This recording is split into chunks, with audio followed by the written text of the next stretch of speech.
जी। अभी चुनाव भी हैं 5 राज्यों में। क्या देख रहे हैं? क्योंकि एक तरफ जो है पंजाब की बात की जाए तो दलित की बात हो रही है।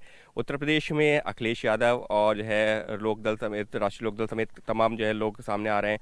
तो आप चुनावों में क्या देख रहे हैं? 5 राज्यों में जो चुनाव होने हैं, राजनीतिक तौर पर किसका पलड़ा भारी क्या? इस समय तो योग धर्म, सेवा धर्म, आरोग्य धर्म, राष्ट्र धर्म, मानव धर्म, मैंने कहा ना, योग करना और कराना हमारा परम धर्म है, इसमें ज्यादा लगा हुआ हूँ।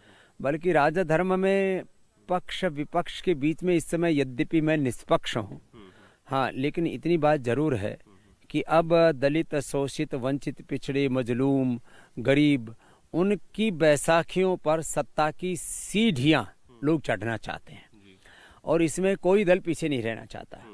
इसको वो लोग आजकल सोशल इंजीनियरिंग का नाम देते हैं।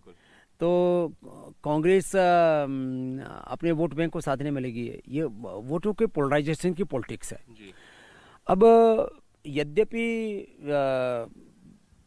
पंजाब तो बीजेपी के लिए हमेशा एक सपना रहा है, लेकिन वहाँ मुकाबला कुछ त्रिकोणीय या चतुष्कोणीय होने की संभावना है। उसमें कांग्रेस है, अमरिंदर सिंह जी हैं, बीजेपी है, अकाली दल है और प्रकाश सिंह बादल साहब का एक रुतबा है।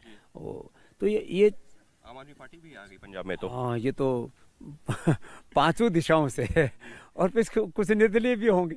तो ये जो मुकाबला होगा यह अपने आप में आने वाले 2024 की नहीं, भारत की भविष्य की राजनीति की बिसात बिछाने में एक मील का पत्थर साबित होगा। यूपी एक सबसे बड़ा राज्य है, उस पर तो आपकी नज़र होगी ही, और उत्तराखंड में तो खुद हम मौजूद हैं। हाँ, यहाँ और टिपिकल है। यहाँ योगी जी और अखिलेश जी का सीधा मुकाबला है। देखो, इसमें जो बहन मायावती जी हैं वो थोड़ा कमजोर इसलिए पड़ गई। काफ़ी दलित वोटों को तो मोदी जी ने, जो गरीब कल्याण योजना है, जो अलग अलग प्रकार के अन्न योजनाएं हैं, अलग अलग प्रकार की जो अंतिम अंत्योदय की जो भावना थी, बीजेपी के जो संस्थापक रहे, अब उनकी जो भावनाएं थी उनके रूप में उन्होंने काफ़ी काम किया। तो काफ़ी दलित वोटों को अपनी ओर उन्होंने खींचा है। बहन जी से काफ़ी दलित वोट खिसक गए इधर। और जो है जो बहन जी के साथ बच गए अब दलितों के अलावा मुसलमान और ब्राह्मण और पिछड़े, अति पिछड़े। अब पिछड़ों और अति पिछड़ों को जो है कुछ बीजेपी ने, कुछ जो है अखिलेश जी ने साथ लिया है। अब बहन जी से ब्राह्मण जो है पूरी तरह से कितना अपने आप को कोरिलेट कर पाता है, वह अपने आप में एक प्रश्न बना रहता है। और मुसलमान जो है वो बहुसंख्यक, क्योंकि अखिलेश जी की तरफ जा रहा है, तो मुसलमान क्या होता है, वो हमेशा 90 और 99, कई बार तो 100% में कन्वर्ट होता है। वो 10-20% का गेम नहीं खेलता। मतलब आप कह रहे हैं कि एमवाई समीकरण अखिलेश जो बना रहे हैं उसमें वो उनको सफलता मिल रही है। वो अब बहुसंख्यक मुसलमान अखिलेश जी के साथ दिखता है इस समय जो समीकरण बने हुए।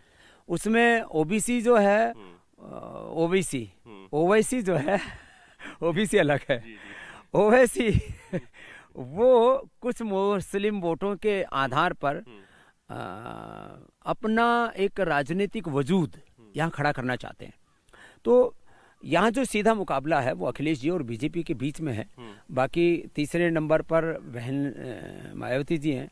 अब बाकी कांग्रेस आपको कहीं दिख रही है क्या? प्रियंका वाड्रा तो काफी मेहनत कर रही हैं, आपने भी देखा होगा, क्योंकि आप जो लगातार जो खबरों में देखते रहते हैं उस पर जो है लगातार नजर रखते हैं। खबर और असर इसमें थोड़ा अंतर है। तो वो अभी मेहनत कर रही हैं और मेहनत का फल तो मीठा होता है। लगी रहेंगे तो कहीं ना कहीं तो पहुंचेंगी। और राजनीति कभी भी तात्कालिक नहीं होती है, राजनीति दीर्घकालिक होती है।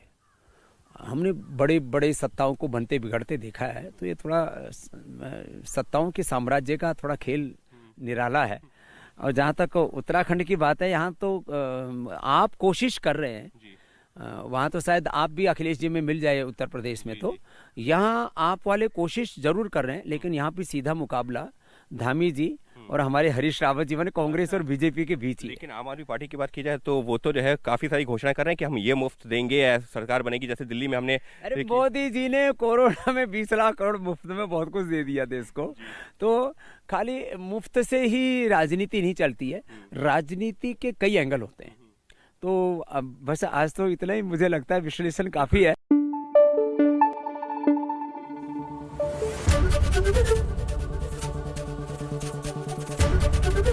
एबीपी न्यूज आपको रखे आगे।